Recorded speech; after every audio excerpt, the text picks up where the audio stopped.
Okay, so we keep it in English because Joris is talking English, but he also takes German questions. So I think he's fluent in German, but he tries to sneak in on a German conference, pretending not to speak German, but he can. I can. Yeah. So this is Joris van Tubergen, right pronounced, right? He's one of the biggest and most famous Ultimate community members and artists from Netherlands, doing crazy stuff. I don't know. I missed the best project of him, but he did tons of stuff. I hope you show most of them, Google classes and stuff. So this is yours. Thank you very much. As Florian said, my name is Joris. I'm a product designer from origin, industrial design engineering in Delft, and I'm creative director at Protospace in FabLab in Utrecht. And that's for 2 days, and the other 3 days I work as a designer. I like to create things, to do nice things. And I do a lot of things with Ultimaker, so it's not the 3D printing part, it's more using the 3D printer for installation. First statement, 3D printing is not magic. I think most people who walk around here, they know it, but it's putting very precise material on top of each other, and if you do it with molten plastic, it's the same as doing it with toothpaste or with cream or whatever. It's just putting very precise material on top of each other, and if you think of that concept, then you can do a lot more than just use a 3D printer for making objects. I just started this article from 2 years ago, and I'm involved in the lab. We started 5 years ago with building 3D printers. We offered a masterclass, build your own 3D printer. That was 5 years ago, that was at Darwin.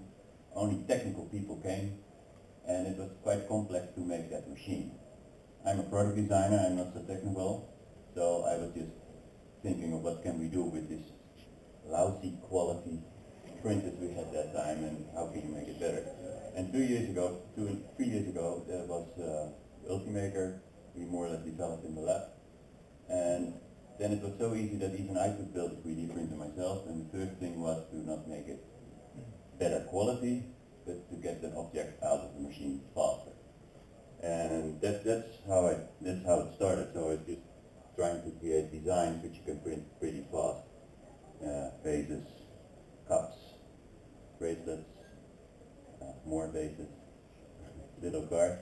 And 2 months after I made my own 3D printer, there was in a big shopping mall in the city center of Amsterdam, there were like 30% of empty shops, and they organized for a month with creative people to do something, to use it as a studio or do something. And they also asked me, and I had this machine. I said, okay, but then I can just print whatever the people want.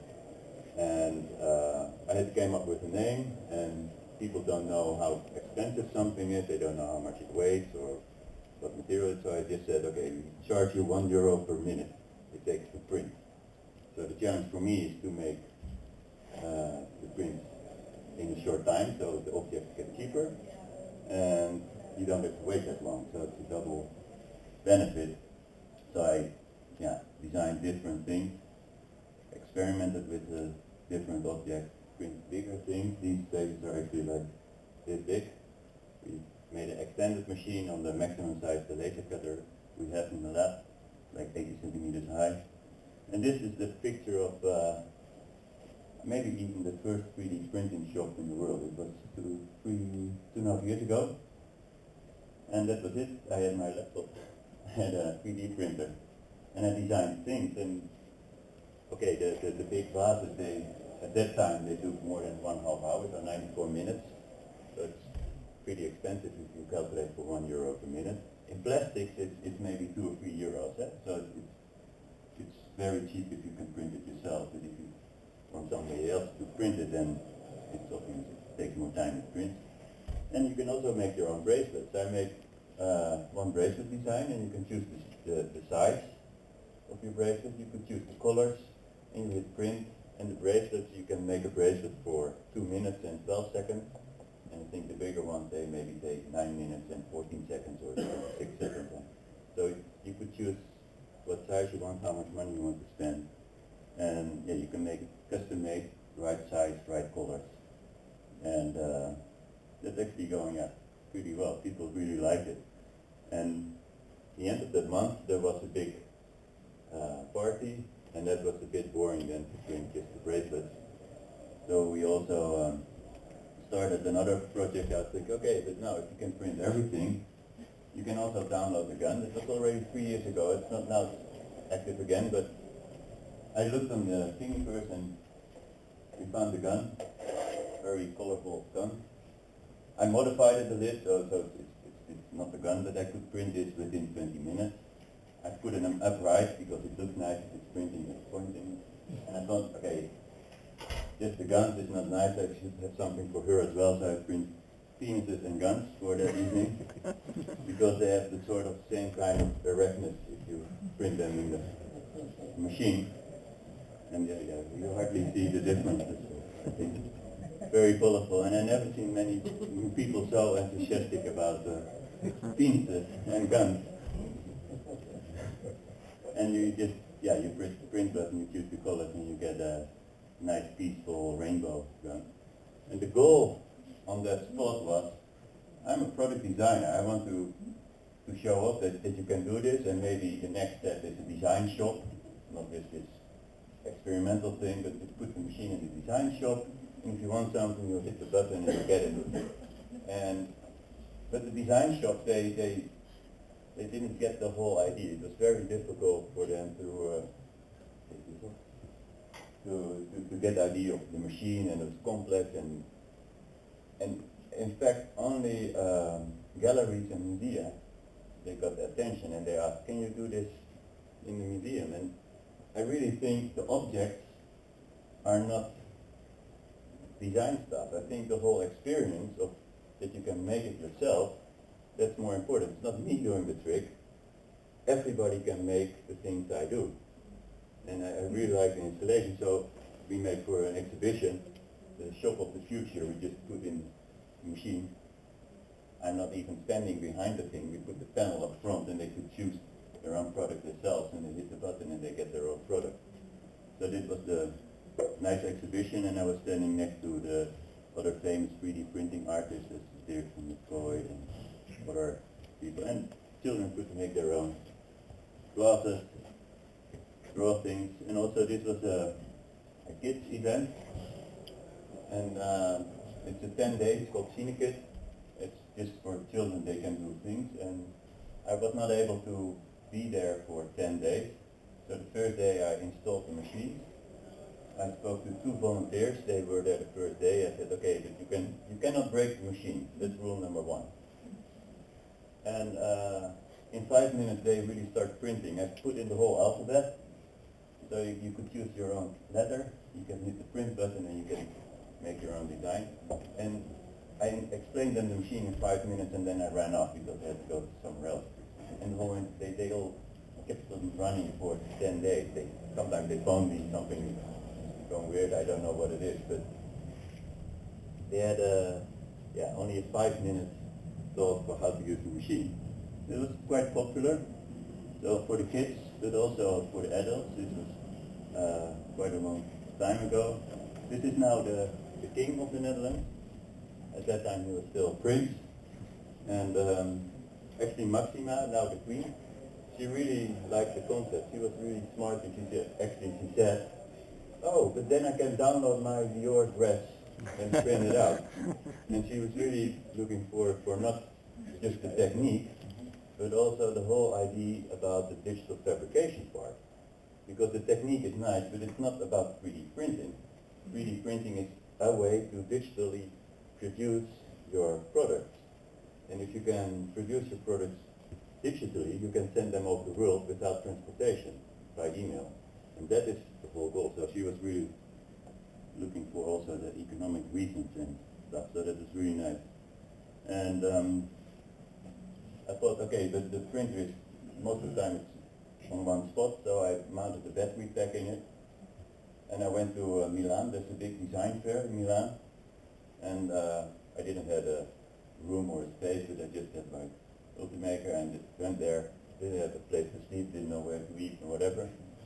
And I actually arranged everything with 3D printing parts. It's like the Middle Ages. You just go somewhere, you trade some things, and You can find a bed, and you can find some food, and you can find your drink, and then you change them for bracelets and cups. And also actually spotting other exhibitions.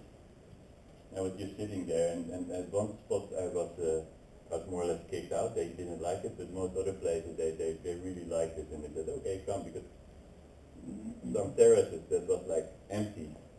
I go sit there, put it on the table, and the whole terrace was full. So, then you get free beer, you understand. Yeah, and I was actually amazed. This was last year in Milan. It's not like 1 year ago. And in the Netherlands, everybody knows what 3D printing is. As I said, we started in the lab 5 years ago, and we got a lot of media attention. So every person in the Netherlands knows what 3D printing is and what it means. If you go one step over the border, people think, yeah, 3D printing, yeah, maybe I've heard of that. And that's exactly the same stage we had 2 years ago in the Netherlands. It's really interesting what media attention can do for awareness of 3D printing. And so, yeah, you get a lot of attention if you go somewhere. This is a terrace situation, you just put it in. Many times I just explain it to one, and I put it and they're looking, and then other people are asking, what is it? And then I just sneak out of the group, and then you see other people explaining actually what it does to each other, so I can actually drink the beer as well instead of talking and explaining. And the whole process runs by itself. And so that also says, it's not me doing the trick, it's the installation I like, that people can really do it themselves. And it's getting easier and easier. And people just, if you walk, they say, oh, I like that, I want that. Great. And actually these models are officially not for sale because they're already made. And I think the products get more value if you choose which color you want, which size you want. You really add your own value to the product as well. And but sometimes it takes a little bit too long to print it. But the concept is that I don't have any stock. I don't have anything. If somebody wants something, then he has to make some choices what he wants, which color, which size, and then you print. And yeah, I bring 3D prints everywhere. This is in the middle of Peru. It's like in the middle of nowhere, and then you take a boat for 4 hours to the middle of nowhere, and then you explain what 3D printing is. And I don't know if they were more interested in the M&Ms or in the 3D printing process, but I really like to talk about the idea that you can make things possible. And I also have other tribes. This is in the Netherlands. This is Queen's Day. It's like madhouse. Everything is orange, and I just gave you this flea market of the whole city, and I just put it in the machine. And this was also last year, and I did it 2 years ago, and everybody was asking, what is it? What kind of machine? How does it work? And now people walking by, if they're in a group with 2 or 3 people, at least one people knows what it is, and he starts explaining to the other one, I've seen this, I've seen it there, I've seen it on television, in the newspaper, I know what it is. So people explain to others what it is. And yeah, the media attention, kids show, printing live on television, making things. It's actually here we made bracelets and tea hangers in 1 hour live for every kid in the audience. So it was really producing, you design them so you can print them in 2 minutes, more or less. You have a small gadget. And why can I print that fast? I think I skipped that part, because most people who are working with 3D printers, they're technical and they want to improve the quality. The first thing I did when I got my Ultimaker was printing as low quality as possible. I drilled out the nozzle, so where the plastic comes through, normally it's 0.4 millimeters. I thought, okay, but it's not enough plastic coming out, so I drilled it out to 0.8 millimeters. The layer height, everybody is saying, yeah, I can print so many microns. I was thinking, okay, what is the maximum layer height you can print and it still looks nice? So I was actually printing 0.4 millimeters. So putting fat layers down, and then the problem is not putting the material down. The problem is to cool it fast enough for the next round, because you put down a lot of energy. So in the beginning I had external fans going on, now I've made a small radial fan. So you're also getting better in your product, and this stuff first took me 26 minutes. I can now print it in 17 minutes by tinkering, changing it, and it depends. If it's warm outside, then it's a little bit slower. If it's really cold, then you can print faster. But the resolution is really coarse. It's not a fine resolution. And still, if I go with these products, you just give it around. Maybe I will give more cuts around. As you can see, not all of them, they're more or less demo products. Most experts, you show these things, they say, oh wow, that's a good quality. But in fact, it's probably the worst quality they ever seen, technically. But because you made a design in a way, so you don't see the errors, or you get actually, you see the beauty of putting down bigger lines. And every object I make I also publish online, so people can download it. And that really helped me to create better prints. In the beginning, I had all these tiny blobs on the outside. And I saw already that if somebody printed a cube, it was a very nice cube. It looked very nice. And if it was a circle, it was already a little bit not so nice. So I was thinking, okay, I have to use a lot of straight lines, because I really like the straight lines. So I made these low-res objects. And then I still had the blobs on some spots. And I have no idea what caused the blobs. The technical people downloaded the cuts, and they said, yeah, but I see the blobs. And they start analyzing the G-code and then testing the buffer underruns and the connection speed on USB, something I really don't know. And 1 week later we had, this is caused by a buffer underrun something. Update the firmware, and I can print smooth.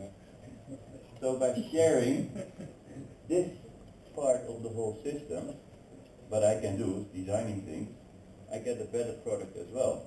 And the same thing is you get a seam, because normally printers make one round, goes up, make another round, goes up. I was thinking, but for all the most objects I make, you don't have to go up, you can also go up spiralizing. And you don't have to make it stop, you can go up like a screw. I cannot program it, but if you share it and they see the ugly scene, then people think, oh, I should program that. And they even added the name to that option to spiralize stuff. It's still called Joris in some software program. And you can activate me if you want. Other experience, as said before, 3D printing is not magic. It's putting very precise material on top of each other. And why not do it with chocolate paste in a syringe? So a friend of me got a kit, and I thought, okay, that's a nice Wednesday afternoon experiment. I had the syringes. I designed some parts to mount it on the machine, and in one afternoon I was able to print the name on the biscuit with the chocolate paste. And I thought, okay, this is nice. And I have a very good chocolate maker around the corner in Amsterdam. And I walked in and said, okay, I can probably move the head and do some chocolate, but I don't know anything about chocolate. And he said, yeah, but I do know a lot about chocolate. And then he said, okay, let's do an experiment. And this was for Sinterklaas. It's like a sort of Christmas, but slightly different. And in tradition, you can buy these letters in chocolate. And we thought, okay, then we start printing these things inside the shop. So actually we were printing live in the shop. And it was shitty quality. It was 3 years ago, 1.5 years ago. But I really like the idea, if you can make something in 1 hour, it gets better in 1 day. If you cannot make it in 1 hour, you never know what you will have in 1 day. And the same thing is, if you can make it in 1 day, it will be better in a week. Yeah, and not the other way. If you cannot make it in a day, you don't know what will happen in a week. And the same for a week, and a month, and a year, and 5 years. So look at the things you can already do at the moment. In the early 90s, we were looking at digital photographs, and said, "Oh, this is fantastic," and you were looking at 9 pixels, and you're thinking, "Oh yeah, I can probably recognize the face." Yeah, but so you can say, "Oh, I cannot use that for my work." You can also say, maybe I can use that type of pictures for my work. Then use that, yeah, try to figure it out. And now you have this whole movement of graphic designers who do pixel art with very high resolution, yeah, cameras and screens. So you're actually printing the chocolate, which is quite difficult to do. To print real chocolate, it's really, you need more than 2 days of tinkering, but that's what I used for this. But it was good fun and get some attention also for the shop. And this, you cannot make this one letter, you can also write your name on your logo. And we actually printed this one directly into the box where you send it. From there on, this is an installation I made for a Spanish artist, Alicia Ramis, and she wanted to make a screening room, so a room where you can hit the button and screen, and I processed that sound to a cup, so you can actually screen your own cup. And this was in an exhibition spot in Utrecht of the Rabobank, and the whole installation was running for 5 months, unattended. Actually, the security guy, he sometimes changed the real filament.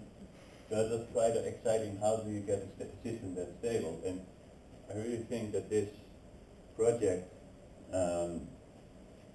is not only about the technique to get it stable, because that's nice, that was maybe never done before, maybe done before, but that's just, if you have budget or if you have time, everybody can do that. But I also think there are 2 other things that are very interesting, is that who is designing the cup?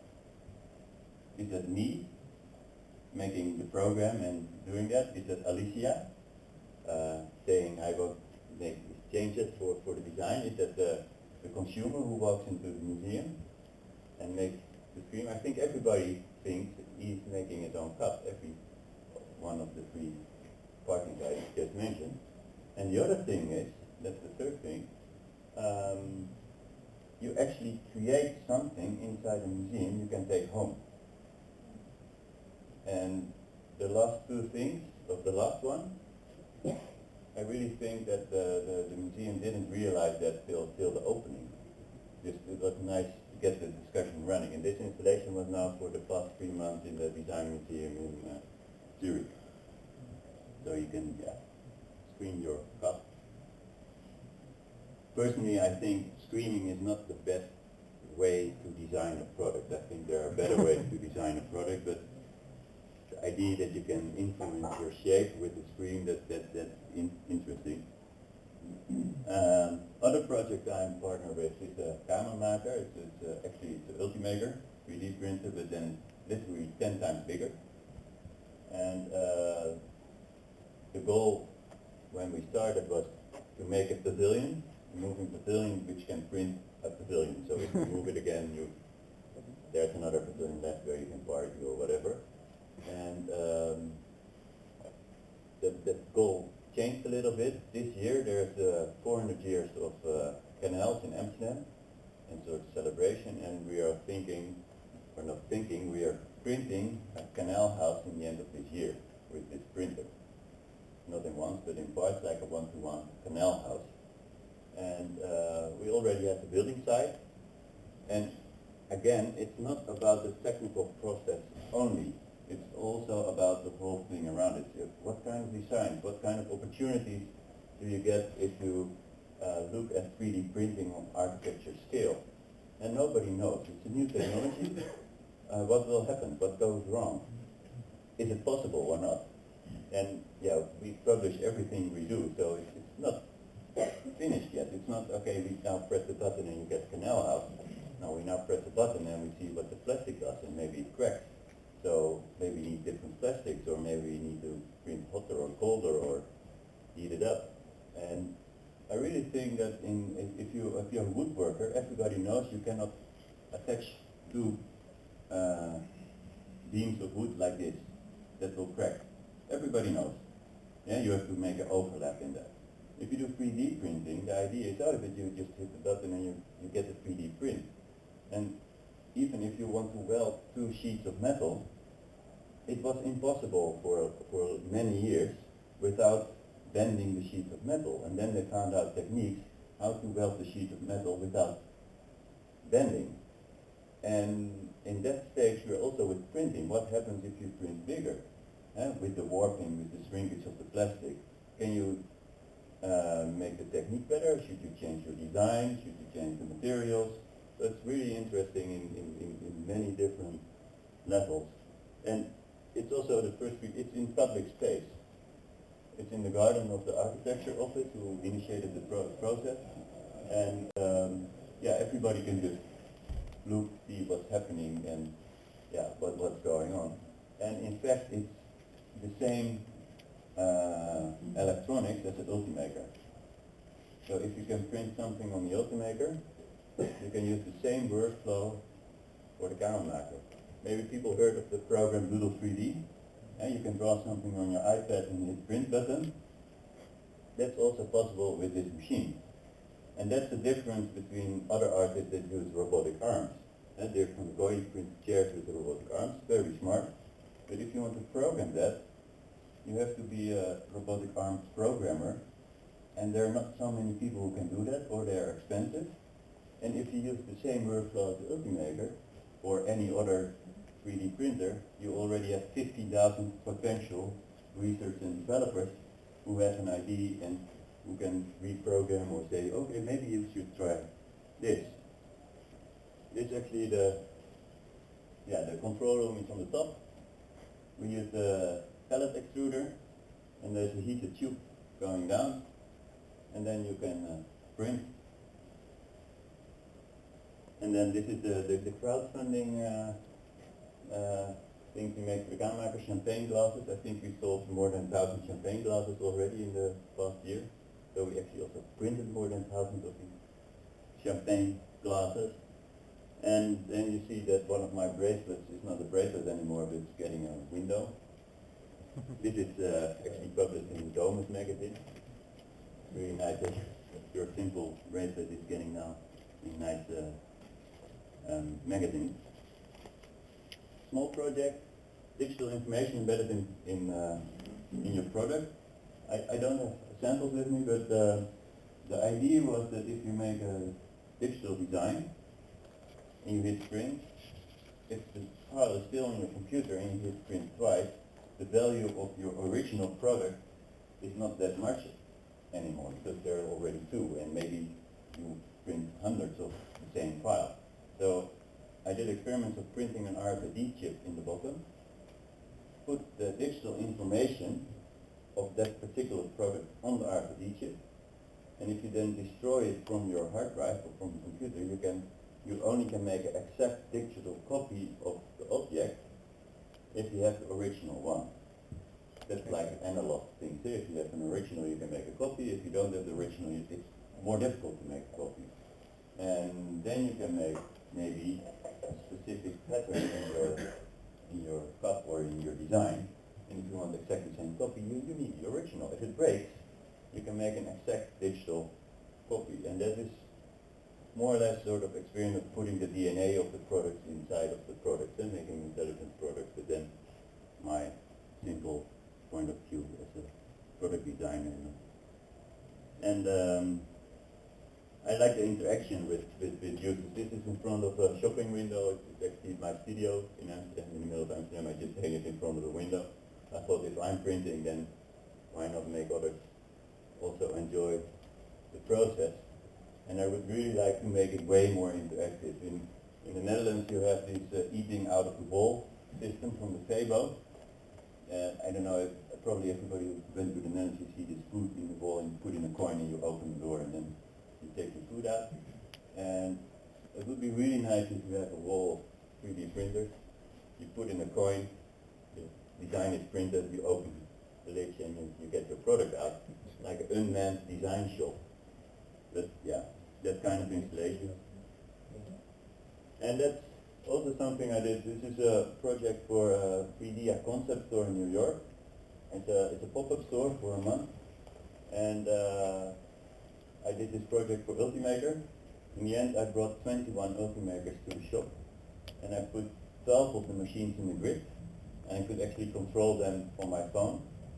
So I could say, okay, print this file, and then they start all running at the same time. And at this point, people also understand that 3D printing is not just prototyping and slow. And if you look at the machines, they're slow. Everybody say, yeah, but it takes a long time. I say, okay, this takes 1 hour. Okay, 1 hour is quite long, but a cup is already maybe 20 minutes or 30 minutes. It's still quite long if you have one machine. Yeah? I think a lot of people try to speed up their machines. It's really nice to speed it up, and maybe you get your machine 10 or 20 or maybe 30% faster. Then you're really clever if you can make your machine 30% faster. But if you buy a second machine, I have a double production, so I have 200% production extra. And if you do that again and again and again, this wall, 12 machines, maybe 20, 30,000 euros, it's a lot of money. But if you compare it to a production machine, it's nothing. 30,000 euros for injection molding machine, you cannot find it almost. And then you can produce more than 10,000 objects a week if they print for 15 minutes. You can make 4,000 objects a week if you make prints of an hour. And that doesn't have anything to do anymore with prototyping, that's just production. And I really like it that if I'm able to do this, why isn't there a big company who says, okay, we really make these production machines, and why is it still so expensive? It's getting there, but it's interesting that you can do your own production thing if you just scale it up. The weekly cups, I found out a nice trick in Blender. Actually, I was practicing my Blender, and then I could wrap a grayscale image over a simple shape, and everything black goes out and everything white goes in, and every gray stays in the middle. So you can make very nice patterns and design in very simple ways. And in this way you also motivate graphic designers to make 3D prints.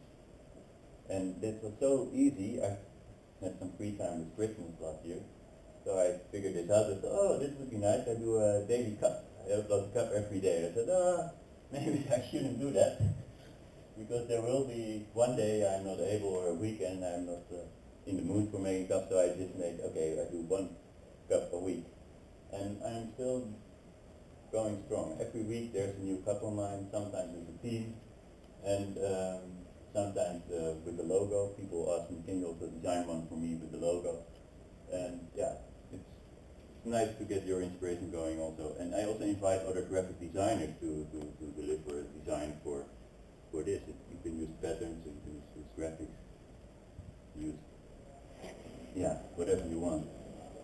So the cups. This is the nice, this actually was a sort of accident. I know Sander Veenhoff. Sander Veenhoff is an augmented reality artist. And I had the same presentation at one point, and he was thinking, yeah, this would be nice for the next presentation to this Google Glass. And also to get the reaction, not to get, because there was this, several weeks ago, just less than a month ago, there was this movement of how should people react if you can film them constantly, or you wouldn't know. And he already did an experiment of taping an iPad over an iPhone on his head and just walking around the cities to see what the response is, if people asking, are you filming me or not? And now he's doing the same experiment with this Google Glass, and it happened that he was drinking coffee in a bar in Amsterdam, and one journalist of The Verge, he saw that and he made a post on The Verge, and then I think if you Google for 3D printed Google Glass, then at one point the first 7 pages was about this 3D printed version. It's really, really amazing, I think. And even on the Republica, it's really nice to see the responses of people, what it happened. I must say, I cannot make this joke. I always see immediately it's 3D printed, so I cannot say, no, this is a real glass, and walk around as if it is a real glass. But some other people are really good in pretending it's the real Google Glass, and they have a lot of attention. I actually did print. This is my first bioprint project, Tia. So I made also a Google Glass for her. She has to get used to it because I think it should be the future. And this is another project I started with Thomas Beenhoff, this augmented reality artist. I actually have a movie of this one. And I really like the idea of this is it, of finding the border of what is augmented, of what is virtual, and what is physical. And with 3D printing, if you can print fast, you can first do virtual reality, but in the same time, if you're enjoying that view, you can actually print that object and make to the physical world. And you can do a lot with that concept. I think a lot of game makers, they're working in a virtual world. But how nice would it be if you play a board game and you want something or you hit something that the printer starts running and make another piece you have to put on a board game, or if the children get to the next level in a computer game, you win some sort of character and you go the next day to the school and people see that character and they say, whoa, did you reach that level? You know, the combination of virtual and physical is getting more and more interesting. There's no audio, at least there is, but there's no spoken text, but here you see the concept of, this is on the iPad, and recognize the marker, and we send out the process so you know the level of where you are, and actually the virtual object becomes physical.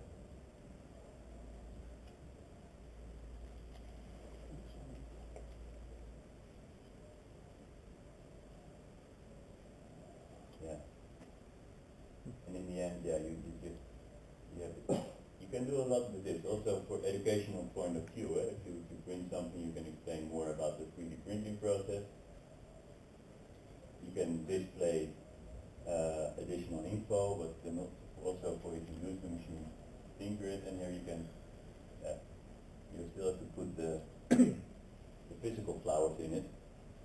But the idea I really like.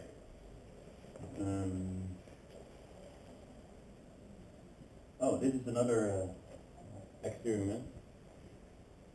I also have a movie of that one, I think. Yeah, this one. This is something I really like to do, and this is the ugly peach version of it, and people think I can print colors. And even people who are very into 3D printing, they say, yeah, and then they think, how did you do that? And did you use extra access or whatever? And the idea is very simple. I just change the layer height on several points. So the layer height on the high points is bigger than on the small points, so you're actually moving the head up and down. And I really don't like this shape, but it's nice to look at, but to see the idea. But you can also create these kind of objects with a very smooth surface on the top, because you're actually printing really in 3 dimensions. And this is just the start. I really don't know what kind of cool products you can make. If you want to make a pipe, you can actually print the pipe like this, or I don't know, it's the start. But if you see the movie, again, this is probably more interesting for people with 3D printers than for people without 3D printers. And it looks so natural to do it. And most of these things I just start to get inspiration, or to give others inspiration to do other things, and yeah, see what's coming out. And I think you can also zoom in and you see continuously the Z-axis moving up and down, so it makes way more noise. But I like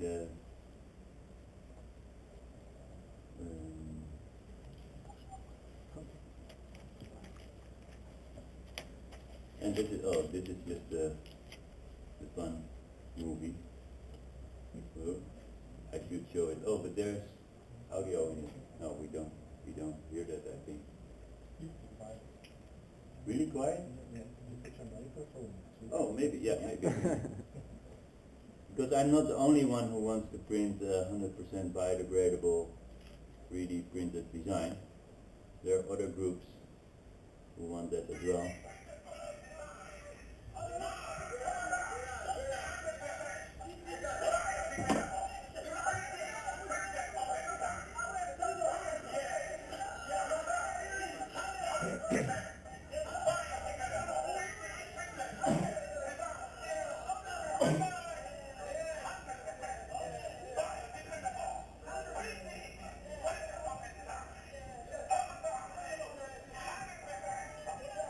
Well, you meet interesting people if you're doing projects with 3D printed, and then you get also some other people who really want 3D printed open design.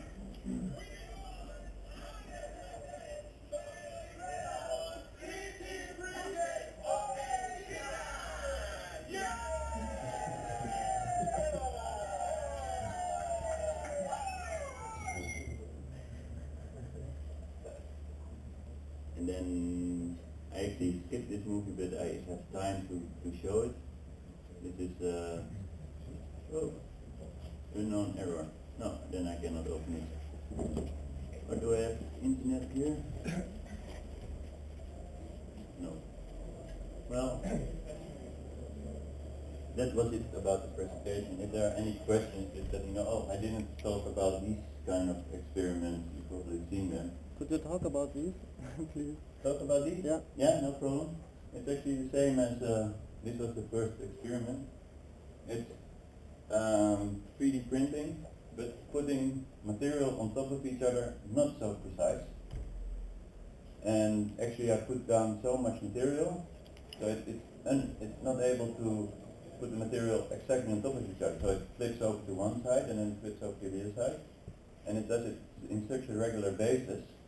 So you get a really nice, sort of diamond pattern kind of structure. And this one is doing it even less precise, and then you get a sort of knitted structure. So it's really using the machine for creating things. And this is also the same, it's better if you look closer. These are more fragile than the other one. And if you think you can only print in plastic, that's not completely true. This is aluminium. And this is the lost PLA casting. So you actually print in PLA, and you can send it to a caster, and he just burns out the PLA and it pours in the aluminium or bronze or brass or gold or silver. So you can actually make also metal parts. Is it very expensive to No. make methods? No. This one was free. Okay. No, but I think if starting the process is, it was also an experiment for him, and it was a very thin ball thickness, so it was, we want to see if it was able to get aluminium through this very thin wall. But it's not so expensive. For less than €100 you can do 3-4 tests. I think starting for the company is the most, but if you just combine it for a trick, and if you have small rings, it's about the same price as casting with wax. So it's not more expensive than doing it the traditional way, only you have more freedom because you can create your models digitally. And maybe people think this is not 3D printing, but if you order silver at Shapeways, it's also not 3D printed. There's also a two-stage thing. You print in the wax and then they make silver out of it. So it's not it's cheating or not, I don't know. It's just using your digital machine to produce things. And another question for me, also on the Ultimaker, always my girlfriend says, okay, this looks like a shit of plastic. And how you think about the world, or this is always plastic. How do you think about, as a designer, about the material? I think plastic is a really nice product. Sometimes to me it's kind of cheap material, or not so worth like wood or like steel or metal. Yeah. It's not a haptic. But I think that the challenge for a designer to get more value out of the plastic. But if you look around, some cars are made out of plastic, and nobody's complaining that the car is made out of plastic. You know, I think the most part here, I don't see any wood. I see some steel, but the rest is probably some sort of plastic. Oh, there's a small piece of wood over there, but It's a kind of fake, I think, and I think it's not the. so this is real plastic. Yeah, it's real. Yeah. But I understand the Yeah. dilemma, but you have to see what kind of. One last question? Yeah. Okay. So you also use different materials or different kind of plastic, different colors in one model. Yeah. How do you do that? Cut the filament and push the new one. That's easy way, yeah? Yeah. Okay. For the bracelet is this much of material. Yeah. You can fill the bottom with all small pieces, Yeah. and then you just print. And there are no gaps between, so that you have some seconds where nothing's coming out, or you don't stop the printer. No. If you stop it, you don't have the continuous process, and then you always see it. Yeah. Do you melt it together? No. With a firelight, like a Florian? It's too much work. Okay. Only push it. There was one question here. Am I allowed to? Okay. Please. Yeah. What type of software tools do you use for your design? All the tools I use are or very cheap, or free, or open source. I use the free version of Rhino sometimes on the Mac. This one is made in Blender. The ear in the cup is made with Mesh Mixer. Also, it's all downloadable consumer products because I really want to show that everybody can do these kind of things. Maybe slightly different, and the bases are made in SketchUp. And the guns I didn't design, I downloaded them. So that's all basic software. Okay, thank you.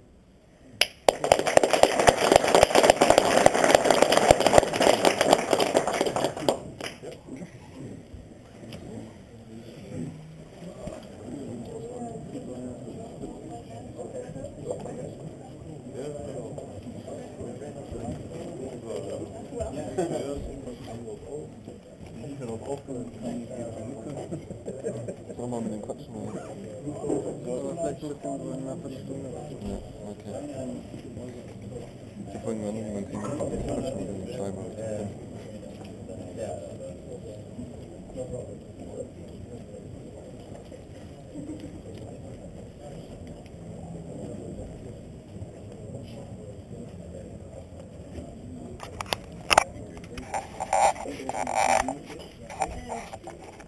We have to go for the photo. Oh, okay.